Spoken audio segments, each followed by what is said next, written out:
नमस्कार, आप देख रहे हैं नेक्स्ट जन ब्रॉडकास्ट। मैं हूं अनीशा। आईपीएल के रंग में आईपीएल फैंस बेशुमार हो चुके हैं। उसी में कई मैचेस हो रहे हैं, कई टीम आने की कोशिश कर रही है टेबल पॉइंट्स के टॉप पर। लेकिन कल का मैच हुआ आरसीबी और सीएसके।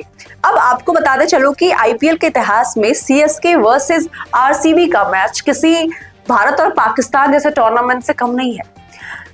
अब ये भी सुनने को मिलता है कि आरसीबी नो आईपीएल ट्रॉफी, कई मीम्स, ना जाने कितनी अटकलें लगाई जाती है।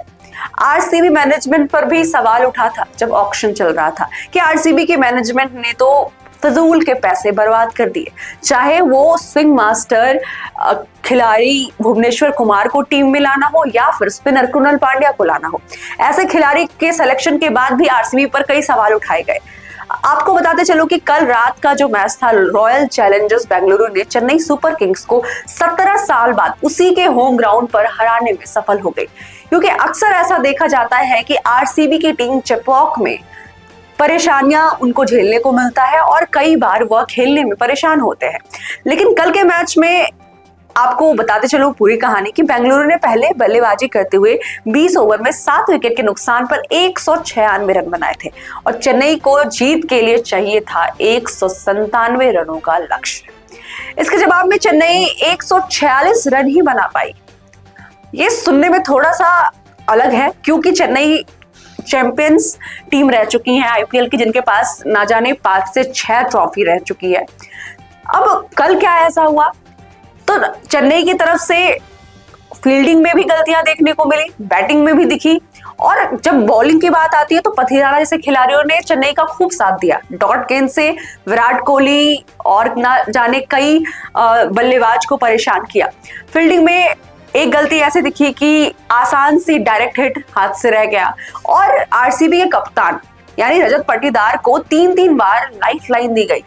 अब क्रिकेट में अगर कैच छूटा तो मैच छूटा, ऐसा कहा जाता है और कल देखने को मिला। रजत पाटीदार ने कप्तानी निभाई और कप्तान के रूप में खेला और कई शॉट्स देखने को मिले जो कि मैक्सिमम था।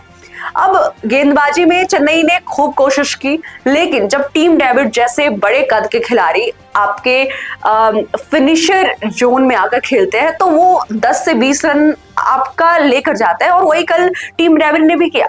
अब आपको बताते चलो कि अब यहाँ से चेन्नई को चाहिए थी जीत के लिए 197 रन। इतने बड़े लक्ष्य को पीछा करने के लिए चेन्नई की टीम का सक्सेसफुल नहीं रही। इतने बड़े लक्ष्यों का पीछा करने के बाद उनकी बल्लेबाजी कल सारेआम लड़खड़ाती हुई दिखी।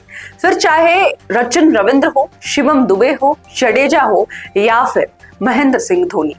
चेन्नई के लिए सबसे अधिक रन बनाने वाले बल्लेबाज रचिन रविंद्र रहे, जिन्होंने 31 गेंदों पर 41 रनों की पारी खेली। उसके अलावा रविंद्र जडेजा ने 19 गेंदों में 25 रन जोड़ा, जबकि शिवम दुबे ने 18 रनों की पारी खेली। लेकिन कल के मैच के बाद अब फैंस सोशल मीडिया पर सवाल करते दिखाई दे रहे हैं, क्योंकि अक्सर देखा जाता है कि चेन्नई का जब भी मैच कभी हो तो थाला यानी महेंद्र सिंह धोनी लास्ट ओवर में आकर फिनिशिंग स्टाइल में मैच खेलते हैं। लेकिन कल जब बैटिंग, टॉप बैटिंग हो या फिर मिडिल बैटिंग हो, वो जब टूटती और बिखरते दिखाई दी तो थाला के पास काफी समय था कि वो ग्राउंड पर आकर टीम को जिता सकते थे, क्योंकि महेंद्र सिंह धोनी को कई बार जिताने वाली पारी देखी गई है और इंटरनेशनल प्लेयर धोनी जैसे खिलाड़ी के पास एक्सपीरियंस भी है कि वो अपनी टीम को परेशानी से कैसे निकालता है। अक्सर उनको विकेट के पीछे से मैच को बदलते देखा गया है। लेकिन कल जब अश्विन धोनी से पहले खेलते नजर आए तो ये सवाल उठा, क्योंकि आप अश्विन और महेंद्र सिंह धोनी के बीच में कंपैरिजन नहीं कर सकते, क्योंकि अश्विन एक बॉलर है और एक बैट्समैन है। अश्विन के पास हालांकि खेलने की कैपेसिटी है, कई बार उन्होंने ऑस्ट्रेलिया के खिलाफ या फिर बांग्लादेश के खिलाफ और टेस्ट क्रिकेट में बैटिंग करते दिखाई दिए हैं। लेकिन कल जब टीम की हालत 80 पे 6 विकेट थी, उस समय सीएसके फैंस के पास भी मौका था कि अब वो थाला की बैटिंग देखें, लेकिन महेंद्र सिंह धोनी 9 नंबर पर बल्लेबाजी करते आए। हालांकि महेंद्र सिंह धोनी के हाथों से कई ऐसे कारनामे कल देखा, आपने भी देखा होगा कि बैटिंग से कई बार उन्होंने छक्के चौके लगाए। लेकिन सवाल अभी भी है कि अगर महेंद्र सिंह धोनी और अश्विन दोनों को साथ रखा जाए तो 43 गेंदों में 117 बनाने का दमखम वो थाला के पास ही है। उस समय अश्विन आए और सीएसके के हाथ से ये मैच चला गया और एक रिकॉर्ड भी टूटा। कि चेपॉक पे आखिरी बार आरसीबी ने 2008 में मैच जीते थे। अंत में बल्लेबाजी को धोनी ने अपने कंट्रोल में तो किया, लेकिन 16 गेंदों में 3 चौके की मदद से और 2 छक्कों के दम पर नाबाद 30 रन बनाए। अब ये 30 रन सीएसके को जीत दिलाने के लिए काफी नहीं था। इस जीत के साथ बेंगलुरु ने 2 महत्वपूर्ण अंक हासिल किए हैं और शीर्ष स्थान पर अपनी स्थिति मजबूत कर ली है, जबकि चेन्नई सुपर किंग्स अब चौथे स्थान पर पहुंच गई है। आरसीबी वर्सेस सीएसके एक ऐसी राइवलरी है जो हमेशा से चर्चे में रहती है। कल के हार के बाद फैंस ये भी सवाल किए हैं कि हम धोनी को फिनिशर कैसे माने। कहीं सीएसके जैसी टीम जो कि चैंपियंस टीम के रूप में जानी जाती है, और जब उसको कल ऐसे पारी की जरूरत थी तो तब शायद वो पारी देखने को नहीं मिली।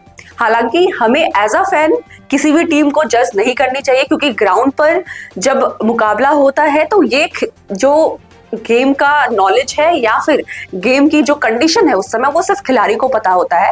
एज अ फैन हम सिर्फ आईपीएल को एंजॉय कर सकते हैं, और इस बात का खास ख्याल रखें कि किसी भी खिलाड़ी के ऊपर अपमानजनक कमेंट करने से पहले ये हमें ध्यान रखनी चाहिए कि वो हमारे भारतीय टीम के लिए भी कई बार अलग कारनामा करते दिखाई देते हैं।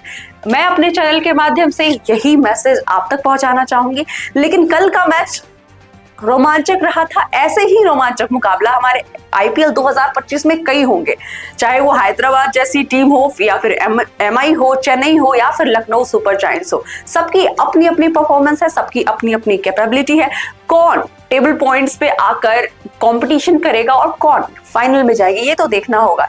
लेकिन तब तक के लिए हमारे नेक्स्ट जन ब्रॉडकास्ट के साथ बने रहें और लाइक, शेयर और सब्सक्राइब करना ना भूलें।